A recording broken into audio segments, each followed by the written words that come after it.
આપણે પંડિત રામકૃષ્ણદાસ બાબાજીનું ચરિત્ર ચાલે છે. પંડિત રામકૃષ્ણદાસ બાબા 3 વર્ષની અવસ્થા હતી ત્યારે પિતાજી ધામ પધારી ગયા, અને 5 વર્ષની ઉંમરમાં તો એમની ગોવિંદ દેવજી હારે મિત્રતા થઈ ગઈ, અને મિત્રતા એવી થઈ ગઈ કે 2 જણા રોજે રોજ રમવા માંડ્યા. મતલબ ભગવાન સાથે એના રોજના ખેલ થવા માંડ્યા. અને ભગવાન પણ એકવાર કોઈ જીવનો સ્વીકાર કરે છે ને તો એને કદાપી છોડતા નથી, નિશ્ચિત કોઈ દી છોડતા નથી, એમાં કોઈ શંકા નથી. એક વાર પણ ભગવાને કોઈ જીવનો સ્વીકાર કરી લીધો અને એને ભક્તિ ન કરી ને તો એના દરવાજાનો કૂતરો બનાવીને રાખશે, પણ છોડશે નહીં ભગવાન. એનો જન્મ મંદિરની આજુબાજુ થશે, ધામની અંદર થશે, અને એને કૂતરો બનાવીને ભગવાન રાખશે, પણ એને ક્યારેય છોડશે નહીં. આવી વસ્તુ છે. ભગવાન એવો દયાનો સાગર છે, કરુણાનો સાગર છે. એટલે આ આપણા પંડિત રામકૃષ્ણદાસ બાબાને 5 વર્ષમાં અનુભવ કરાવવા માંડ્યા. પછી એની સાથે એ રમતા ને તો આ બડબડ કરી રાખે પંડિત રામકૃષ્ણદાસ બાબા. કાનુડો આમ કરે છે ને કાનુડો આમ કરે છે ને, મારો દાવ દેતો નથી ને દાવ લઈ જાય છે ને, આનંદ બડબડ કરે. તો એની નાની કે દાદી હતી ને, દાદી હતી કે નાની, એની માં અને એની તાઈને હું કહેવાતું હોય ભગવાન જાણે, હવે તાતા તાતી કહેવાતું હશે, એને ચિંતા થવા માંડી કે છોકરો ગાંડો તો નથી થઈ ગયો ને, કે કેવી રીતે એકલો બડબડ કરી રાખે છે. ક્યાંક ગાંડો નો થઈ ગયો હોય, ક્યાંક પાગલ નો થઈ ગયો હોય, કે બડબડ કરી રાખે છે કે. એટલે એ તાઈ છે ને એ હનુમાનજીના મંદિરમાં ધરણા દઈને પડી ગઈ. એને નક્કી કર્યું કે હનુમાનજી જવાબ ન આપે ને ત્યાં સુધી છે ને મારે કઈ અહીંથી હટવું નથી, ખાવું પીવું નથી. હનુમાનજી મને જવાબ દેવા જોઈએ. તો હનુમાનજીના જવાબ માટે ધરણા દઈને પડ્યા ને, તો 7 દી પછી હનુમાનજીએ કીધું. 7 દી પછી હનુમાનજી બોલે છે, ચિંતા ન કરો, બાળક પાગલ નથી, બાળક તો ભગવાનનો નિત્ય પરિકર છે. એને તમે પાગલ ન માનો, એ પાગલ નથી, એ તો ભગવાનનો નિત્ય પરિકર છે. આવી રીતે આખી વાત થાય છે. પછી શું થયું, એક દિવસ રામ પ્રતાપ પતંગ ઉડાડતા હતા. પંડિત રામકૃષ્ણદાસ બાબા પતંગ ઉડાડતા હતા ને, તો કોકે એની પતંગ કાપી નાખી એટલે ભૂમિ ઉપર લોટપોટ થઈને રોવા માંડ્યા. પંડિત રામકૃષ્ણદાસ બાબા કે મારી પતંગ કાપી નાખી, મારી પતંગ કાપી નાખી. એ જ સમયે ગોવિંદદેવજી ભાગતા આવ્યા. એ જ સમયે ગોવિંદદેવજી ભાગતા આવે છે અને કહે છે, બેટા રામ પ્રતાપ, તારે રોવાની જરૂર નથી, કે તું તો મારો ભાઈબંધ છો, કે હાલે આ કેટલી બધી પતંગ હું તને આપું છું. તો રામ પ્રતાપ એ પતંગ લઈને ઘરે ગયા. તો એની માં પૂછે છે કે આટલી બધી પતંગ ક્યાંથી લાવ્યો, આટલી બધી પતંગ તને કોણે આપી, ને પૂછે છે બધું. તો કે મારા ભાઈબંધ ગોવિંદાએ આપી છે. તો કે કોણ? તો ઓલો મંદિરમાં બેઠો ઈ. એટલે માને એમ થયું કે ભગવાને પતંગ નથી આપી, ભગવાનનું નામ લઈને ક્યાંથી ચોરી આવ્યો લાગે છે. એટલે માં વડે છે, ખબરદાર હવે કોઈ દી ચોરી કરતો નહીં, કે ચોરી કરીને પતંગ લાવસ ને આ તે ને વડે છે એને થોડુંક. આ ચોરી કરસ ને તું આમ કરસ ને ફલાણું ને એને થોડુંક વડે છે. પણ આ પછી એમ કે કે માં હું ચોરી નથી કરતો, મને ગોવિંદો જ પતંગ આપે છે. પણ માને વિશ્વાસ ન આવ્યો.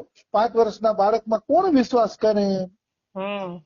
પણ થોડાક મોટા થયા ને રામકૃષ્ણ પંડિત બાબા, એટલે પછી એને રમવાનો આવેશ જાતો રહ્યો. પછી રમવામાં આવેશ તો રહ્યો, પણ ભણવામાં આવેશ આવી ગયો કે હું ભણી લઉં. 12 વર્ષની ઉંમરમાં એને પાણીની સૂત્ર, વ્યાકરણ, અમરકોશ એ બધું શીખી લીધું. 12 વર્ષની ઉંમરમાં તમામ વસ્તુ 12 વર્ષની ઉંમરમાં એ શીખી લે છે. અને 11 વર્ષની ઉંમર થઈને એટલે સાવિત્રી દેવીનું એને પુરસ્ચરણ કર્યું. 11 જ વર્ષની ઉંમરમાં પુરસ્ચરણ કરે ને એવી શક્તિ આવી ગઈ. અને સાવિત્રી દેવીનું પુરસ્ચરણ કર્યું ને તો સાવિત્રી દેવીએ દર્શન દઈને એમ કીધું કે બેટા તું વૃંદાવન વયો જા, ભજન કરવા માટે વૃંદાવન વયો જા, તારી અસલી જગ્યા વૃંદાવન જ છે. એને ભજન કરવા માટે સ્વયં સાવિત્રી દેવી વૃંદાવન જવાની આજ્ઞા આપી દે છે. તો એ વૃંદાવનની આજ્ઞા આપી અને સાવિત્રી દેવી અંતર્ધ્યાન થઈ ગયા. ત્યારથી એને નક્કી કર્યું કે વૃંદાવન વહી જવું છે અને એને ઘર છોડવાના પ્રયત્ન ચાલુ કરતી. ઘર છોડવાના, મારે વૃંદાવન ભાગી જ જવું છે. ત્યારથી એને ઘર છોડવાના પ્રયત્ન કર્યા. 2 વર્ષ પ્રયત્ન કર્યા. દર વખતે પકડાઈ જતા રમેશ બાબાની છે. દરેક વખતે પકડાઈ જાય. 13 વર્ષની ઉંમરમાં એને સફળતા મળી ગઈ. 13 વર્ષની ઉંમરમાં એને એવી સફળતા મળી કે વૃંદાવન જવામાં સફળ થઈ ગયા, પૂર્ણ સફળ થઈ ગયા.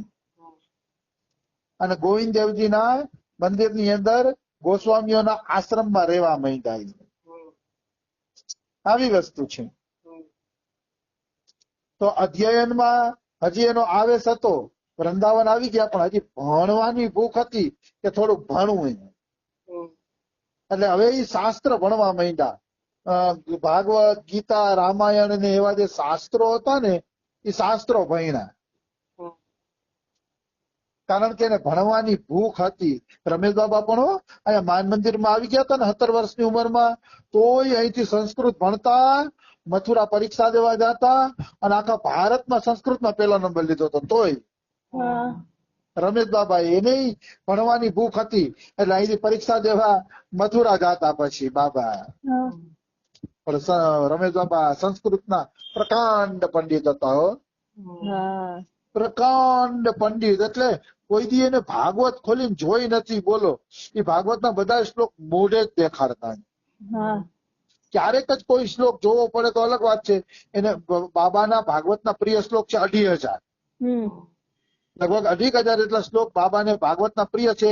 એનું પુસ્તક બહાર પડ્યું છે કે બાબાના ભાગવતના પ્રિય શ્લોક. એ 2,500 શ્લોકમાં તો હું છાતી ઠોકીને કઉ છું કોઈ દી બાબાએ ભાગવત ખોલી નથી. કારણ કે 2,500 નો બાબા નિત્ય પાઠ કરે ગીતાજીની જેમ. અને 2,500 શ્લોક એને એવા યાદ હતા ને કે ગમે ત્યારે એનો અર્થ પૂછો તો એક શબ્દનો અર્થ બતાવી દેતા.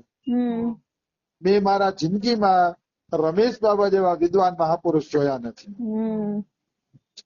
ભલે બધા કે કોઈ આ છે ભલે કેતા હોય પણ રમેશ બાબાની તોલે કોઈ નો આવે. ગીતા પ્રેસમાં જે અર્થ નો ખોઈલો હોય ને એ અર્થ બાબા દેખાડતા કે જો ગીતા પ્રેસ વાળા આ અર્થ ખોઈલો નથી. એવા અર્થ બાબા ભાગવત માંથી ખોલતા અને બોલતા પાછા કે જો ગીતા પ્રેસમાં જોજો કે આ અર્થ ખોઈલો નથી.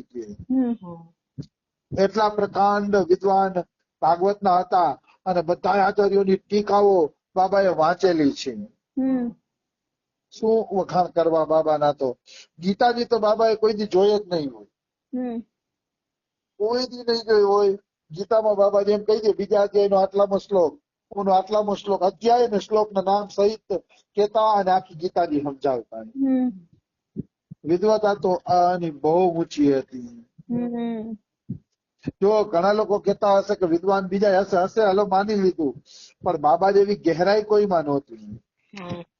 ખાલી બાબાએ ગીતાના 2 શ્લોક ઉપર 2.5 વર્ષ વ્યાખ્યાન કર્યું. હું 2008માં લગભગ ગયો ને ત્યારે 2 શ્લોક હાલતા હતા. 2009માં અમે વ્રજવાસ કર્યો ત્યારે 2 શ્લોક હાલતા હતા.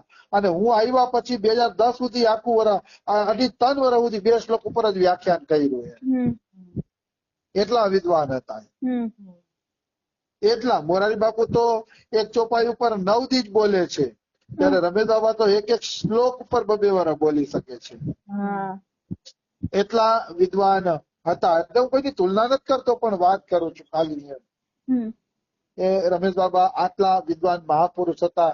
આજે આવ્યા હતા રમેશ બાબા, એક જ વાત બોલ્યા પણ બહુ સરસ. આપ રાધા રાધા કરતે હો, आपका मंगल हो गया है कि ज्यादा बोलने की अब जरूरत नहीं है. मतलब જેને ભગવાનનું નામ જપી લીધું ને એનું મંગલ થઈ જ ગયું. એનું મંગલ થઈ જ ગયું. એના પછી મંગલ માટે બીજું કઈ કરવાની જરૂર નથી. ભગવાનના નામથી મોટું સાધન આ સંસારની અંદર બીજું એકેય નથી, એકેય નથી. નામ સમાન એકેય સાધન સરળ પણ નથી, મોટું પણ નથી, અને ભગવાન પાસે પહોંચાડવા વાળું પણ નથી. એટલે જ ભગવાને ગીતાજીમાં કીધું છે, યજ્ઞ નામ જપ યજ્ઞો અસ્મિ, બધા યજ્ઞમાં જપ યજ્ઞ હું છું. આવી વસ્તુ છે. તો આપણા પંડિત રામકૃષ્ણદાસ બાબા છે ને, વિદ્યા અધ્યયન કરવા માંડ્યા. તો વિદ્યા અધ્યયન કરતા હતા ને તો ભજનમાં વિક્ષેપ આવતો હતો. તો એને ગુરુજીને કીધું, એના ગુરુ હતા નિત્યાનંદદાસ બાબાજી, જેની પાસેથી એને મંત્ર દીક્ષા લીધી હતી, અને એને નિત્યાનંદદાસ બાબાએ જ આમનું નામ પાડ્યું રામકૃષ્ણદાસ બાબા. અને ગુરુને પૂછ્યું તો ગુરુએ તો ચોખ્ખું કહી દીધું કે ભાઈ વિદ્યા ભજનમાં વિક્ષેપ કરતી હોય તો તમારે નિયમનું ભજન જ કરવું જોઈએ. ચોખ્ખી જ વાત કરી દીધું કે નિયમનું ભજન કરો, તમારા નિયમનું ભજન બગડવું ન જોઈએ. હું એ જ કઉ છું, વિદ્યાઓ અનંત છે. હા, તમે તમારો ટાઈમપાસ માટે, ભગવાનના ચિંતન માટે વાંચા વાંચ કરો ને વિદ્યા ભણો તો વાંધો નથી. પણ તમને એવી ભૂખ હોય કે હજી શીખી લઉં, શીખવા માટે ભણતા હોય ને તો બેકાર છે. તો એના કરતા ભજન કરવું જોઈએ. શીખવા માટે વિદ્યા ના ભણવી જોઈએ. હું આ કોઈ વાંચા વાત કરું છું પણ એટલા માટે કી બાને આપણું ચિત્ત ભગવાનના ભક્તોના ચરિત્રોમાં રહીએ. ભગવાનમાં ને ભગવાનના ભક્તોના ચરિત્રોમાં રહીએ એટલે આપણે વાંચતા હોઈએ. પણ વિદ્વતા માટે નહીં, આપણે વિદ્વાન બનવું નથી, આપણે કોઈ કથાકાર બનવું નથી. તો ગુરુજીના આદેશ થયો ને એટલે પંડિત રામકૃષ્ણદાસ બાબાએ વિદ્યા શીખવાનું છોડી દીધું અને ભજનમાં લાગી ગયા. અને ભજનમાં કેવા લાગ્યા, ઉદ્ધવ ક્યારી સામે એક કદમનું ઝાડવું હતું, ત્યાં એને 17 દિન અનુષ્ઠાન કર્યા. પણ એ 17 દિન અનુષ્ઠાન કેવડા, પેલા 3 દી ખાલી દૂધ જ પીધું, એમ ખાલી દૂધ, અને પછી